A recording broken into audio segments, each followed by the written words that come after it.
இன்னைக்கு இந்த திருச்சி கிழக்கு பகுதி ஒரு சிறுபான்மை மக்கள், அது குறிப்பா கிறிஸ்தவ மக்கள் அதிகமா இருக்கக்கூடிய பகுதி. சிறுபான்மை மக்கள், அது குறிப்பா கிறிஸ்தவ மக்கள் அதிகமா இருக்கக்கூடிய பகுதி.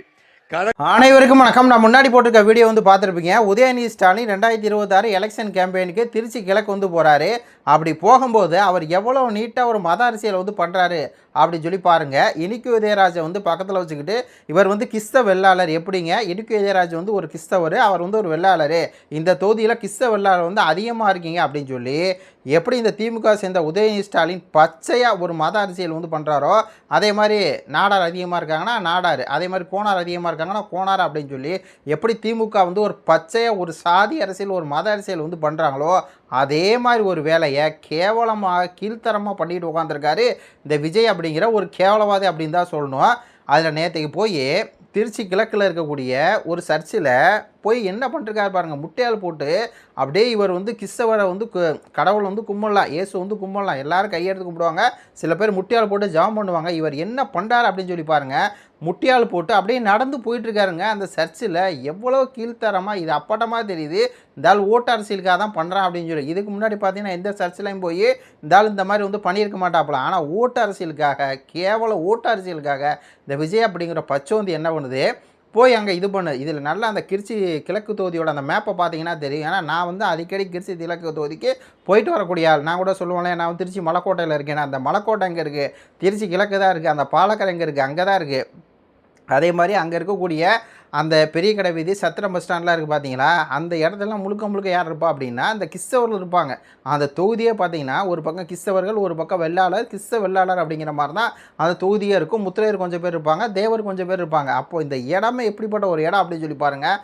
அப்பட்டமாக தெரியுது. கிறிஸ்தவர்களும் ஒரு பக்கம் இவர் கிறிஸ்தவர் அப்படிங்கிற மாதிரி இருக்குது, இன்னொரு பக்கம் பிள்ளைமார், இவர் பிள்ளைமார் அப்படின்னு சொல்லி, அதான் வேளாளர் பிள்ளை எல்லாம் ஒன்று தானே.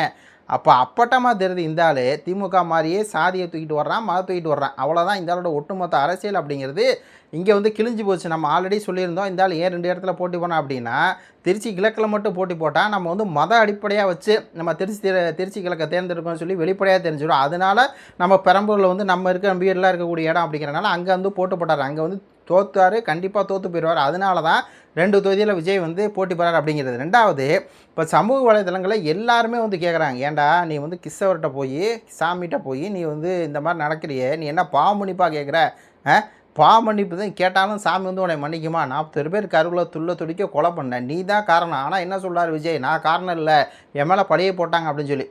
அதாவது இவரை பார்க்க தண்ணி இல்லாமல் பல மணி நேரம் இருந்து சாப்பாடு இல்லாமல் பாத்ரூம் போக வசதி இல்லாமல் இவங்க ஆட்களே நெருக்கி கொண்டு அந்த யமகானத்தை அவ்வளோ கூட்டம் நிற்கிது. போலீஸ் முன்னாடியே நின்று பேசிட்டு போ அப்படின்னா கூட உள்ளே விட்டு எல்லா வேலையும் பார்த்தீங்களா இந்த விஜய்.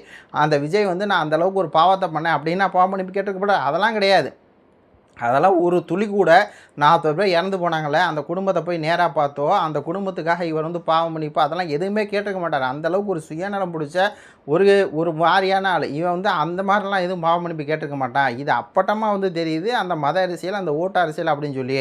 அதே மாதிரி இங்கே நீ பாவம் மன்னிப்பு கேட்குற, அங்கே உன் பொண்டாட்டி உன்னோட டைவர்ஸ் கேட்குது.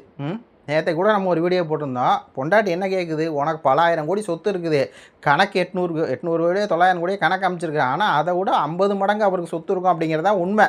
ஏன்னா எல்லாத்தையுமே விலையை குறைச்சி தானே போடுவானுங்க. அப்போது ஒரு 250 கோடி கொடு அப்படின்னா அதெல்லாம் கொடுக்க முடியாது, 35 கோடி தான் கொடுக்குறேன். உன்னோட ஒரு சம்பளம், ஒரு படத்தோட சம்பளம் எவ்வளோ, 250 கோடிங்கிற ஒரு படத்தோட சம்பளத்தை உன்னுடைய பிள்ளைங்களுக்கும் உன்னுடைய பொண்டாட்டிக்கு கொடுக்க முடியாத நீ டைவர்ஸ்க்கு நான் கொடுக்குறேன், பொண்டாட்டிக்கு டைவர்ஸ் கொடுக்குறேங்கிற அப்படிப்பட்ட நீ எந்த அடிப்படையில் சாமியை கும்பிட தகுதியானவனே கிடையாது. என்னை கேட்டால் விஜய் எந்த சாமியை கும்பிட தகுதி இல்லாத ஒரு நபர் தான். கட்டின மனைவியை ரோட்டில் விட்டுட்டு, கட்டின பெண்ணை ரோட்டில் பெத்த மகளை ரோட்டில் விட்டுட்டு, அதே மாதிரி பெத்த மகளை ரோட்டில் விட்டுட்டு, அம்மா அப்பா அவங்களுக்கு 60வது திருமணம் நடக்குது. அவங்க போகாமல் அவங்கள எங்கள் அப்பா என் பேரை பயன்படுத்தினான்னு சொல்லி அவங்க அப்பா மேலே அம்மா மேலே வழக்கு போகிற நீ கடவுளை கும்பிடவே நீ தகுதி இல்லாதவன். இதுவரையும் கடவுளை கும்பிடாதவன் நீ. சும்மா ஒருத்தவங்களுடைய அந்த நினைவுனா வச்சுங்களேன், ஃபோட்டோ போட்டு அந்த ஃபோட்டோக்கு மாலை போடுவார். நேராக கூட போய் மரியாதை செலுத்தாத ஒருத்தன், இந்த கடவுளை சாமியை கும்பிட ஒரு தகுதியில்லாத ஒருத்தன் இந்த ஓட்டுக்காக என்ன பண்ணுறாருன்னா வேகமாக ஓடி அது ஏர்போர்ட்லேருந்து இறங்குவாரான். இறங்கினோடனே டக்குன்னு அங்கே போய் ஏன் இத்தனை நாளாக பூனியா ஏன் அந்த சர்ச்சுக்கு போக மாட்டாங்க. அப்பட்டமாக தெரியுது விஜய் ஒரு கேவலமான ஒரு மதவெறியன் தான் அப்படிங்கிறது நல்லா தெரியுது. இப்போது என்ன சொல்லிருக்காங்க, பல பேர் விஜய்க்கு ஆதரவாக பேசுகிறவங்க என்ன சொல்கிறாங்கன்னா, விஜய் வந்து கிறிஸ்தவர், அதனால் அவர் வந்து சிறுபான்மையில வந்து இந்த கிறிஸ்தவ ஓட்டை வந்து உடைப்பார், அதனால திமுக தோக்கும் அப்படிங்கிறாங்க. தெரியுதா, வெளிப்படையாக தெரியுதா? இந்த கருத்தை சொல்கிறது பாரிசாலன், வேறு யாரும் கிடையாது. கிறிஸ்தவருடைய வாக்கை வந்து உடைப்பாராம். ஏன்னா விஜய் வந்து கிறிஸ்தவரில். இப்போ கிறிஸ்தவரில் என்ன நினைக்கிறாங்களா அப்படின்னா, பொதுவாகவே இப்போ தமிழ்நாட்டை பொறுத்தவரை வந்து தமிழ்நாட்டில் இந்தியாவிலே ஒரு கிறிஸ்தவ முதலமைச்சர் வேட்பாளர் யாருமே வந்து வரமாட்டாங்க. அப்போ இவர் வந்து கிறிஸ்தவராக இருக்காரு, முதலமைச்சர் வேட்பாளராக வர்றாரு, ஒரு நடிகராகவும் இருக்கார். அப்போ ஏன் நம்ம ஓட்டு போட இதான். அப்போ அந்த ஓட்டை வந்து பிரிச்சுடுவார். அந்த ஓட்டை பிரித்தனால வந்து திமுகவுடைய சிறுபான்மையின கிறிஸ்தவ ஓட்டு வந்து போயிடும் அப்படிங்கிற மாதிரி ஒரு கட்டமைக்கிறாங்க. இல்லை, இதுதான் வந்து விஜயுடைய அந்த கேவலமான மத அடிப்படை அரசியல். அந்த மத அடிப்படை அரசியலுக்காக தான் இந்த பிரியகுமார் ஜெபக்குமார்லாம் எதுக்குடா அந்த விஜய்க்கு சப்போர்ட் பண்ணுறாங்க அப்படின்னு சொல்லி பார்த்தா, அதுக்கு காரணம் இதுதான். இந்த பிரியகுமார் தடவை சொல்லியிருந்தார் இல்லையா, நான் உங்கள் ஊர் பக்கத்தில் இருக்க ஆளுகிட்டையெல்லாம் வந்து கேட்டு பார்த்தேன், இந்த மாதிரி நீங்கள் சீமானுக்கு ஓட்டு போடுங்களா விஜய்க்கு ஓட்டு போடுங்களா அப்படின்னு சொல்லி. சீமானு நாம் தமிழ் கட்சிக்காரெலாம் தொடர்ந்து விஜய் வந்து இது பண்ணிருக்காங்க, திட்டிகிட்டு இருக்காங்க. அவங்க வந்து திமுக தானே கேள்வி கேட்கணும், ஏன் விஜய் வந்து கேள்வி கேட்குறாங்க, அப்போ நாங்கள்லாம் சேர்ந்து வந்து விஜய் ஆதரிக்க போகிறோம் அப்படின்னு சொல்லி சொன்னார்ல. சொன்னது பூரா யார் அப்படின்னா கிறிஸ்தவர்கள், கிறிஸ்தவ சர்ச்சில். ஏன்னா இவங்க அப்பா இருக்கார் இல்லையா, நம்ம பிரியகுமாரோடைய அப்பா, அவர் முழுக்க அந்த மதம் சார்ந்து இயங்கக்கூடிய ஒரு நபர் போல். யார், இவங்க அப்பா போன எலெக்ஷன்லாம் வந்து நாம் தமிழ் கட்சிக்கு அதே மாதிரி அந்த கிறிஸ்தவ மக்கள் மத்தியில் இந்த மாதிரி சீமானுக்கு வந்து ஓட்டு போடுங்க அப்படின்னு சொல்லி அவர் கேட்டிருக்காரு. ஏன்னா சீமான் அவர்களுக்கு தானே வந்து இந்த பிரியகுமார் ஜெபக்குமாரை வந்து வளர்த்து விட்டா என் முதுகில் குத்துறது தானே வந்து வழக்கம் பிரியகுமார் ஜெபக்குமாருக்கும். அதே மாதிரி திருப்பி அவங்க அப்பா இது பண்ணி பாருங்கள், கிறிஸ்தவருக்கு ஒரு பிரச்சனை வந்து நிற்கிற ஆள் சீமான் தான்.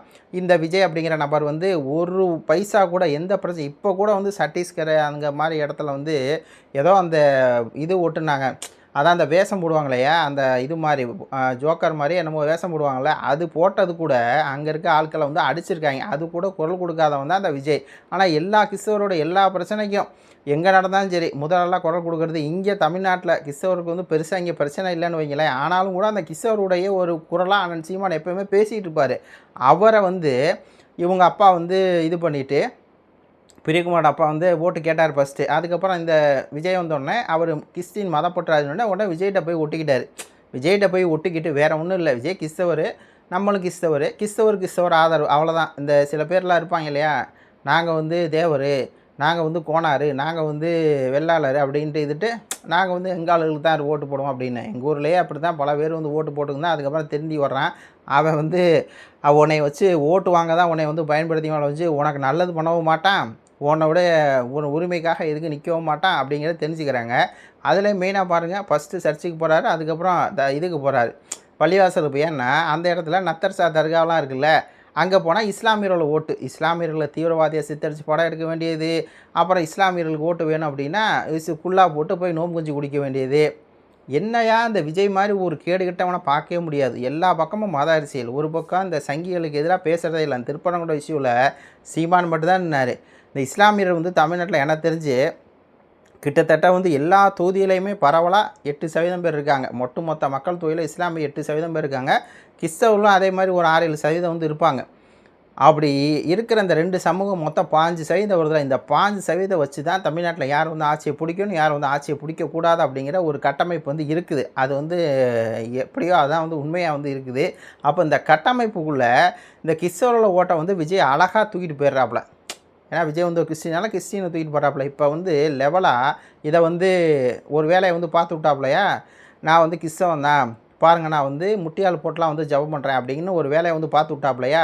பாருங்கள், இந்த கிறிஸ்தவர் வாக்கு பூரா அப்படியே விஜய்க்கு போகும் அப்படிங்கிற மாதிரி தான் இருக்குது. வேறு எந்த வாக்கும் போகாது. ஏன்னா விஜயோடைய அரசியலை மற்ற எல்லா மக்களுக்கும் எதிராக தான் இருக்குது. இஸ்லாமியர், கிறிஸ்தவ, விஜயோடைய அரசியல் எதிராக இருக்குது. நாடாக இருக்குது, கோணா இருக்குது, வன்னியர் இருக்குது, பறைய இருக்குது, எல்லாத்துக்கும் எதிராக இருக்குது. ஒன்றும் இல்லைங்க, ஒரு ஆணவ படுகொலை நடக்குது, அதுக்கு பேசவே இல்லை.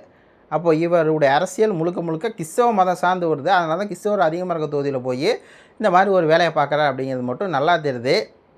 அதான் உண்மையாலுமே கிறிஸ்தவன் வந்து இயேசுவை கும்பிட்றவன் அப்படின்னா மதம் பார்த்து வந்து ஓட்டு போட மாட்டான். மக்களுக்காகவும் நம்மளுக்காக யாரும் பேசுகிறா, நம்மளுக்காக யார் உண்மை நேர்மையாக இருக்காங்களோ அவங்கள பார்த்து தான் ஓட்டு போடுவான். அப்படி பார்க்கும்போது ஒரு கிறிஸ்தவனும் ஓட்டு போடக்கூடிய சின்னமாக விவசாய சின்னம் தான் இருக்கணும்னு சொல்லிட்டு இந்த காணொலியை முடிச்சுக்கிறேன். நன்றி, வணக்கம்.